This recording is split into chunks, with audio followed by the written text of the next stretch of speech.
Hours before the procession, Catherine had allegedly been shown a carefully prepared order of precedence. Nothing about it looked dramatic.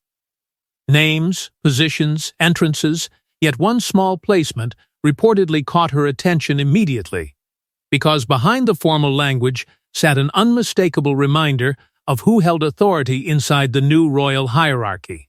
The sequence had reportedly been prepared well in advance, the kind of palace arrangement officials were used to handling without emotion.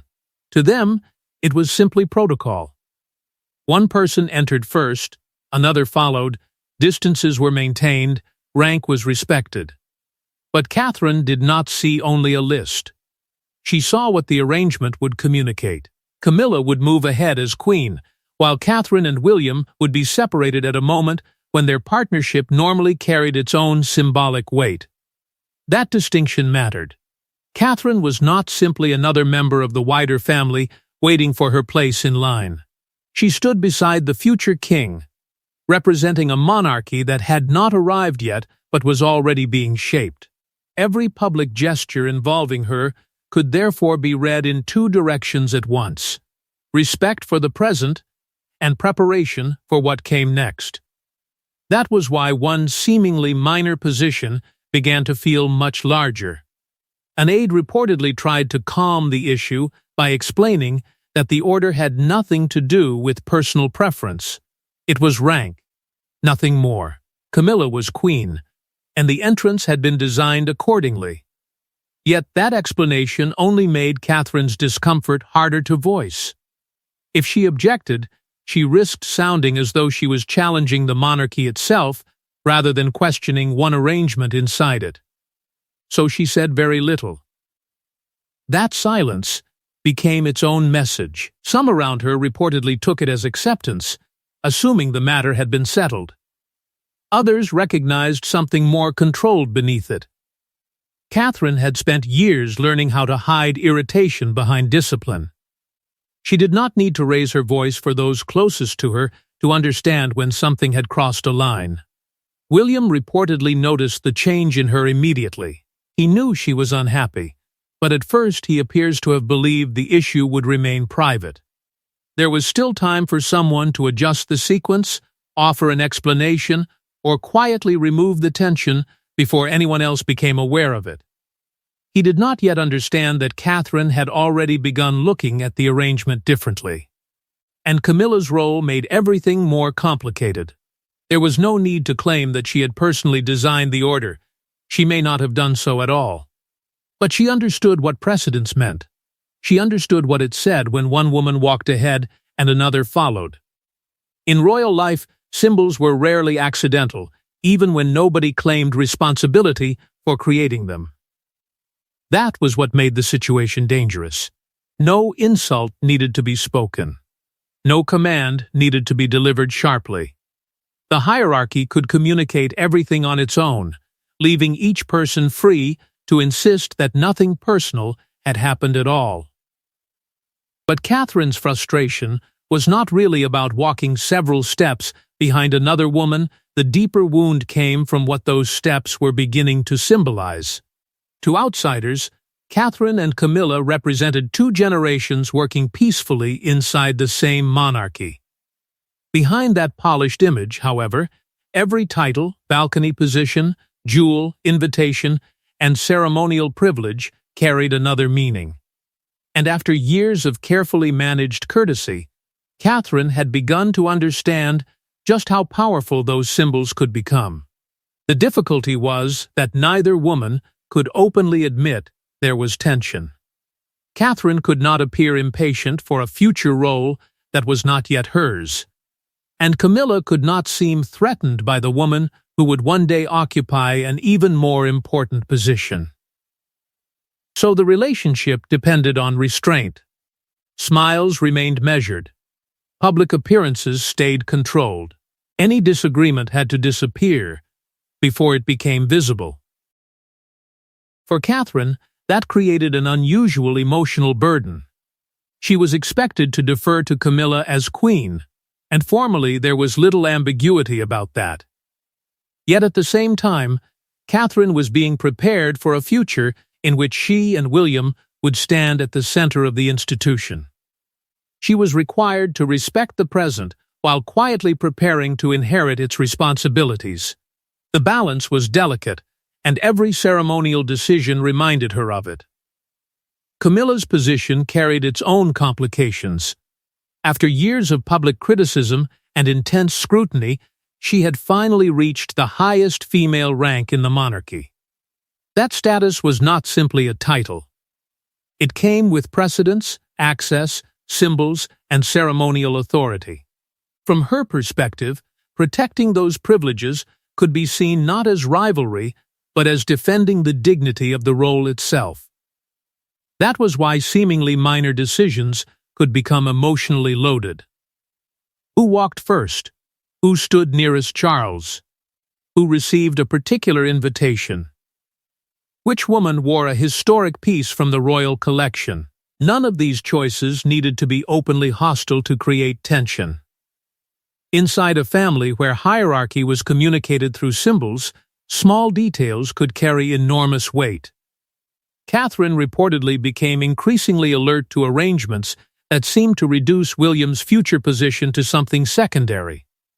She could accept that Charles and Camilla were sovereign and consort. What troubled her more was the feeling that William's household was sometimes expected to shrink itself to preserve that distinction. William understood the danger. Any direct confrontation with Camilla could easily become a disagreement with Charles, and that was a line he was reluctant to cross without serious reason. So earlier tensions were reportedly handled quietly. Plans were adjusted. Concerns were softened. Catherine compromised. And that, slowly, became part of the problem. Each private resolution may have prevented a public clash, but it also left Catherine with the growing feeling that she was always the one expected to adapt. The procession marked something different. This time, when the familiar pressure returned, she did not make the adjustment automatically.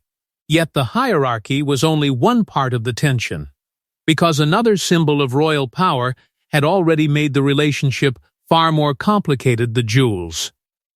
Weeks before the palace procession, another dispute had allegedly unfolded far from public view. It involved no speeches and no confrontation, only a historic piece of jewelry, an expected appearance, and a sudden change. But inside royal circles, a jewel can carry the weight of inheritance, legitimacy, memory, and power. Catherine had reportedly expected to wear the piece at an important engagement, not because she simply admired it, but because its history made it meaningful. Certain jewels inside the monarchy were never just decoration. They could signal trust. They could mark seniority. They could connect one generation to another, and when a particular piece was associated with continuity, wearing it could quietly reinforce who was being prepared for the future. Then, the arrangement changed. Catherine was allegedly told that the jewel would remain unavailable. The explanation sounded practical enough, but something about it unsettled her. At first, she accepted the decision. Palace life had taught her that plans could shift without warning and that not every change deserved a confrontation. But later, she reportedly learned that the decision may have been connected to discussions involving Camilla's household. That detail changed the meaning of the entire episode. Suddenly, it did not feel like a simple question of availability.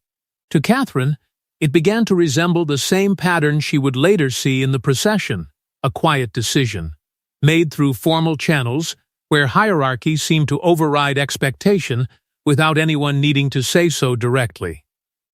William initially appears to have viewed the jewelry dispute differently. To him, one missing piece was hardly worth creating tension within the family. There were larger problems to manage, greater responsibilities ahead, and far more dangerous disagreements than who wore a particular jewel. But Catherine's concern was not really about the object itself. She reportedly argued that this was exactly how influence worked inside the institution. Not through dramatic confrontations, but through decisions small enough to dismiss. A jewel. Withheld. A position changed.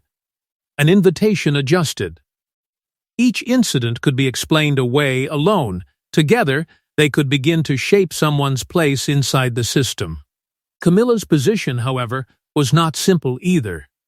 If she had influence over access to parts of the royal collection, she could reasonably view that responsibility as part of protecting the monarchy's assets and traditions. From her perspective, maintaining control might have been duty, not hostility. Yet Catherine reportedly began asking a more troubling question. There were said to be older understandings about certain pieces, especially jewels connected symbolically to women who would one day stand beside a king. If those boundaries existed, had one now been crossed? That possibility stayed with her. And when Catherine finally learned about that older understanding, the procession no longer felt like an isolated slight. It looked like part of a pattern she could no longer ignore. Royal families survive through written rules, but they are often controlled by unwritten ones. Catherine had spent years learning those invisible boundaries. One of them was simple. The present must be respected, but the future must also be protected. Now she reportedly feared that balance was quietly beginning to disappear. Inside the imagined palace system, the spouse of the heir occupied an unusual position. Catherine remained below the sovereign, and queen in formal rank, yet her role carried its own protections because she represented the next chapter of the monarchy beside William. That did not make her equal to Camilla. It did, however, mean that ceremonial choices involving her could carry consequences far beyond one event. That distinction became central to Catherine's objection. She was not asking to walk ahead of Camilla. She was not demanding the authority of a queen before her time. What troubled her was the feeling that the arrangement seemed designed to underline her lower position more dramatically than necessary. To Catherine, protecting William's future role also meant protecting the dignity of the household that would one day carry the crown forward. Not everyone agreed. Some courtiers reportedly saw the issue in much colder terms. Camilla was queen. Catherine was not. Any attempt to soften that difference, even symbolically, risked creating confusion about the existing hierarchy. From their perspective, changing the order to satisfy Catherine could weaken the very structure everyone claimed to be protecting. That was what made the dispute so difficult. Both sides could describe themselves as defending the monarchy, and William was trapped directly between them. He understood his father's position. He respected Camilla's formal status, but he also knew Catherine well enough to recognize that her frustration was no longer tied to a single procession. The jewel disagreement, the repeated compromises, and now the entrance order had begun to merge into one larger concern, that she was expected to accept every symbolic loss simply because objecting would look improper. Shortly before the entrance, Catherine allegedly made her position clear. She would follow protocol. She would respect Camilla's rank, but she would not willingly participate in arrangements she believed existed mainly to emphasize how far beneath the queen she stood. Then, she reportedly asked William a question that changed the weight of everything that followed. Was he expecting her to simply accept it again? William did not answer with some dramatic declaration. There was no promise to challenge his father, no threat to disrupt the event. If anything, his silence suggested that he still hoped the tension would disappear before they reached the palace doors. But Catherine's question stayed with him. Because when the moment finally arrived, William would no longer be deciding between one walking position and another. He would be deciding whether preserving the planned formation mattered more than leaving Catherine visibly alone inside it. So when Catherine stopped at the palace entrance, William already understood exactly what that hesitation meant, and he had only seconds to decide whose side he would visibly take. William's decision lasted perhaps a heartbeat, but inside a monarchy built on choreography, a heartbeat can be enough. He saw Catherine remain where she was. He saw the procession continue without her.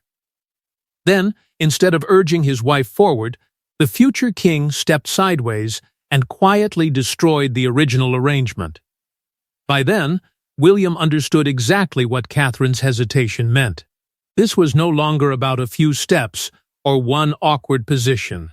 He knew what had come before: the compromises, the disputed duel, the sense that Catherine was repeatedly expected to absorb the discomfort, so the institution would never have to acknowledge it. And now he faced a brutal choice. He could encourage her to move forward, preserve the order, and allow the moment to pass unnoticed. But doing that would also mean leaving her alone inside the very arrangement she believed had diminished her. So he moved. Catherine reportedly did not ask him to. That detail mattered. William was not responding to a whispered demand or rescuing her from a mistake. He was making the decision himself, taking ownership of the consequences. By stepping beside her, he transformed a disagreement over Catherine's place into something much more serious. The heir to the throne had now altered the formation too. The reaction around them was immediate but controlled. Officials could not stop the procession without turning a private fracture into an obvious incident. Instead, spacing was quietly adjusted. Positions shifted. The machinery of royal protocol did what it had been trained to do for generations: absorb disruption without admitting disruption existed. Camilla continued forward. Her rank remained unchanged. There was no public argument, no dramatic confrontation, no visible demand for Catherine to return to her assigned place. Yet the meaning of the entrance had changed. Catherine was no longer left standing behind, separated from William. He had placed himself beside her, creating a new visual balance that had never been part of the original plan. And somewhere inside the palace, Charles was reportedly informed that the formation had been altered. That was when the situation became dangerous. Was William simply supporting his wife during an uncomfortable moment? Or had he knowingly challenged an arrangement designed to reflect Charles and Camilla's authority? William would later reportedly insist that his intention had never been to confront Camilla. He had acted because leaving Catherine isolated would have felt wrong. But inside a monarchy, intention is only part of the story. The effect mattered too. Catherine had started the confrontation by refusing to take the expected position. William's intervention gave that refusal institutional weight. What might have remained a tense disagreement between two women had suddenly become a problem involving succession, authority, and the future king's willingness to defend his own household. Because once William changed the formation, Charles could no longer treat the incident as tension between two royal women. It had become a question involving his own heir. The public saw only a changed formation. Inside the palace, however, the consequences reportedly arrived almost immediately. Charles wanted to know why the arrangement had been disrupted. Camilla wanted clarity about Catherine's objection, and William now faced a choice far more dangerous than stepping sideways during a procession. For Charles, the problem was larger than one uncomfortable entrance. The monarchy depended on discipline. Private tensions could exist, but public ceremony had to remain controlled. If every disagreement resulted in someone changing position, even for emotional reasons, the structure itself could begin to look negotiable. That possibility troubled him deeply. William reportedly defended his decision without hesitation. He believed Catherine had been placed in a position that felt needlessly humiliating, and once she stopped, leaving her standing alone would have made the situation worse.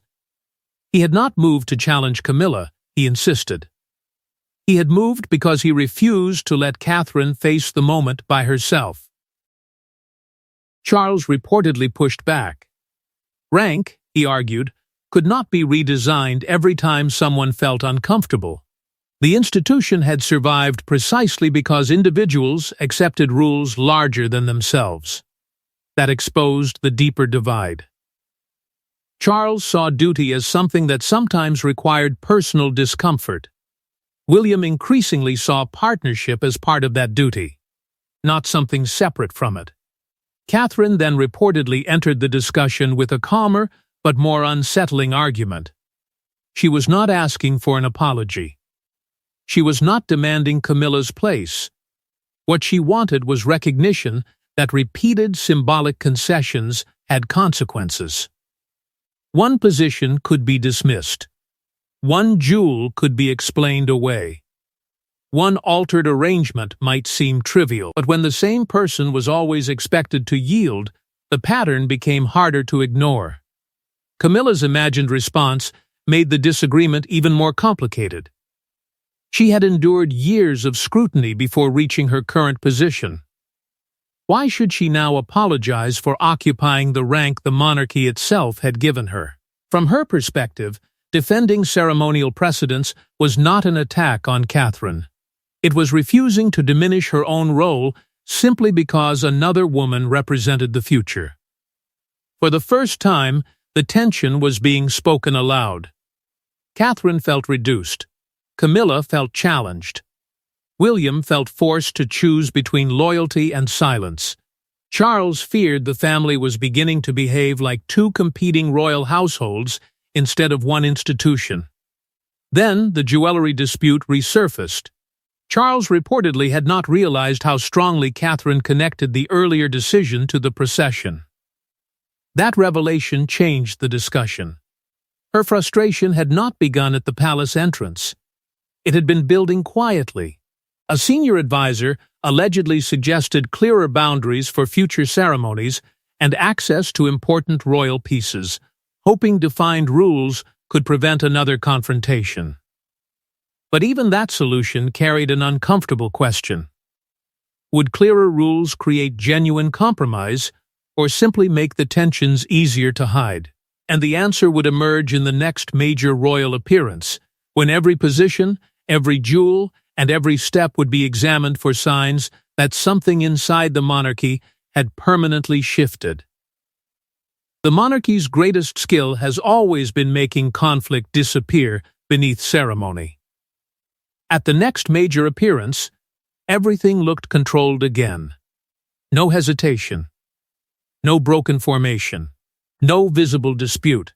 Yet one carefully arranged detail suggested the palace had quietly accepted something it would never publicly admit. This time, the formation had been designed with far greater care. Catherine was no longer placed directly behind Camilla in a way that could recreate the previous tension. Camilla still held clear ceremonial precedence, preserving the authority of the Queen. But the arrangement also kept William and Catherine close enough to appear united. On paper, it could be described as routine. Inside the palace, however, the change carried a different meaning. Nothing had officially been conceded. No statement acknowledged a disagreement. No one admitted that Catherine's refusal had forced a rethink. Yet the new order suggested exactly that. The institution had adjusted, not enough to embarrass Camilla, but enough to prevent Catherine from being placed in the same position again. William's behavior reinforced the message. He remained close to Catherine throughout the important moments, making it harder to separate her symbolic role from his own. The implication was subtle but powerful. Whatever the future monarchy became, William intended to present it as a partnership. Camilla, meanwhile, had not lost her place. She still moved according to her rank. That mattered, because any arrangement that appeared to push her aside could have deepened the conflict. The compromise worked precisely because it gave everyone something to protect. Camilla kept precedence. Catherine kept dignity. William stayed beside his wife. Charles kept the ceremony under control. But beneath that calm, something had changed. Catherine's quiet victory was not that she had overtaken Camilla. She had not. It was that her position could no longer be treated as symbolically disposable. The palace had learned that repeated small concessions might eventually produce a very public resistance. Charles reportedly understood the significance more clearly than anyone. William was becoming increasingly willing to defend the interests of his own household, even when doing so created discomfort within the current reign.